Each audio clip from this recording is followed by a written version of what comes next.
homework from last night, please? Okay. So the point of this assignment was so that everybody could look at the issues and decide if you're for, against, or undecided on any of those issues.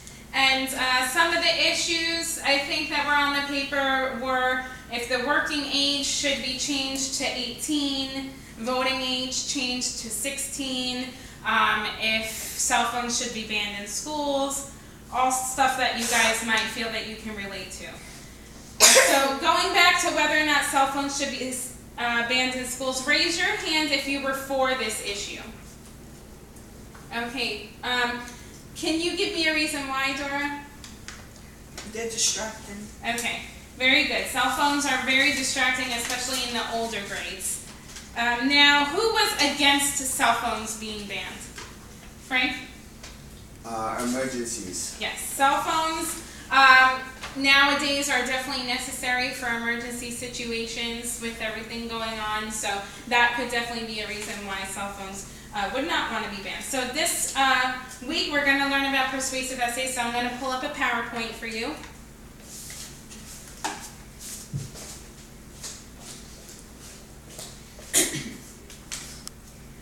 Okay, so I want you guys to go ahead and take a look at these slides. This is going to be a breakdown of what you should be doing in order to plan your persuasive essays. So on the first, this is a graphic organizer, which you guys will be getting a copy of. So on the persuasive essay, paragraph 1 is always going to be your introduction paragraph. As always, you're going to have an attention-grabbing beginning, get your reader involved and get them interested in the topic that you're going to have presented to them. You're going to have to describe the issue to them. Let them know maybe the controversy behind these issues so they can get a good idea. And then you have to state your opinion very clearly on where you stand with this issue. That's very important. Okay, so now we're getting to the body of the essay.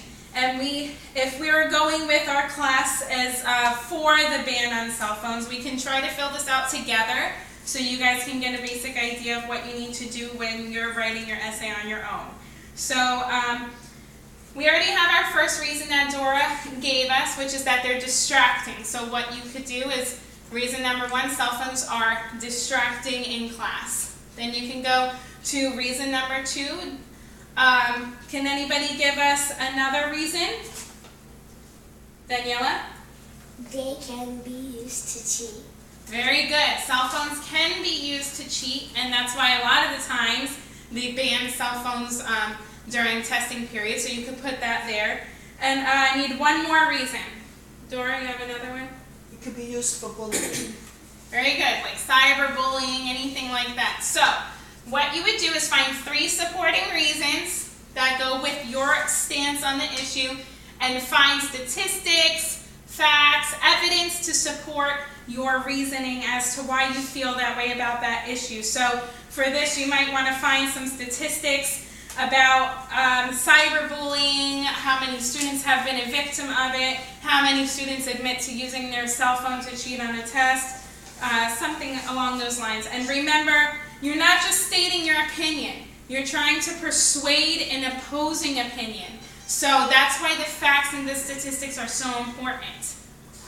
Okay, so I'm going to need everyone now to get into groups.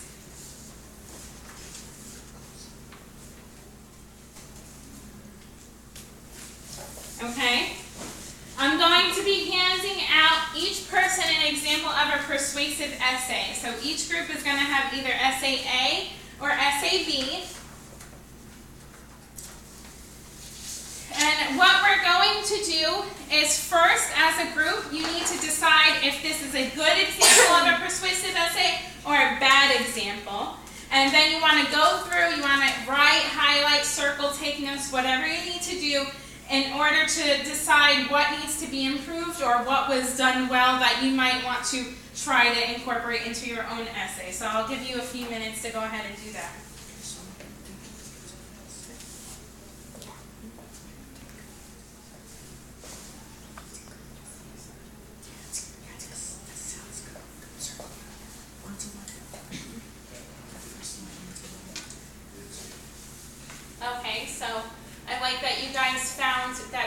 using very good, strong language to support her facts. You might want to go through and circle what her main points are. That'll help you. Okay, a few more seconds to finish up.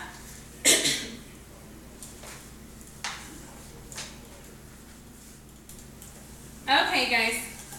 All right, so group 1, what do you guys feel that the author did well in this essay? Dora? They supported their opinion with facts and statistics. Okay, very good. This goes along again with what we were stating earlier. You need to make sure that you have your 3 main points and that you are supporting those points with facts and statistics that will show the reader that this is an issue or this isn't an issue and why. Frank, do you have a question? How do we find facts when we're taking the AP test? Okay, that's a very good question. On the AP test, there are all different types of writing prompts that you can get. So you may be asked to do a persuasive essay, and usually a persuasive essay has research involved. However, obviously you can't do that on the AP exam, so you just want to try to support it the best you can with your facts and your own opinion. Okay, so you guys are going to go ahead and start working on your writing assignment that will be due by the end of the week. And the rubric will be available on the classroom blog tonight, so you can view it or print it out at home. All of you have to pick one issue from your homework assignment. You're going to pick one of those issues other than the cell phone ban to focus your essay on. And I'm going to go ahead and give you guys the planning sheet that we went over.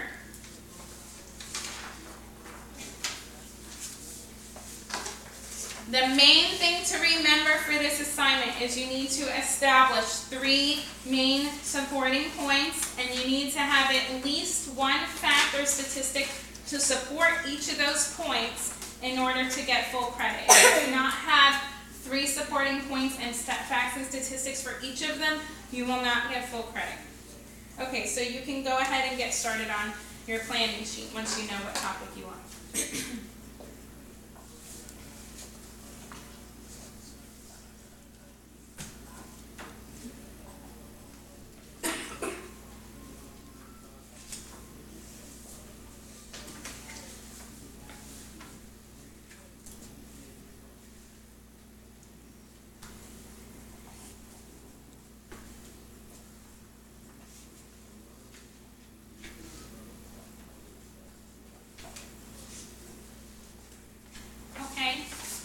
I'm going to go over this with you. Your opinion statement needs to be a little bit clearer here. We need to know exactly where you stand if you're for or against this. And so your language here needs to be very specific. So you might want to change a few words here. Is that better now? Yes, much better. Does it seem more clear for you? Yes. Okay. That's something that's really important that you all need to remember is your thesis or your opinion statement needs to be very clear as to what you feel about this issue and where you stand. That way your author knows what to expect throughout the entire essay.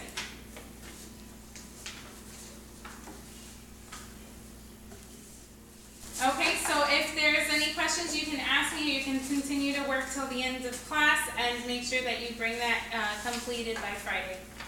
Thank you.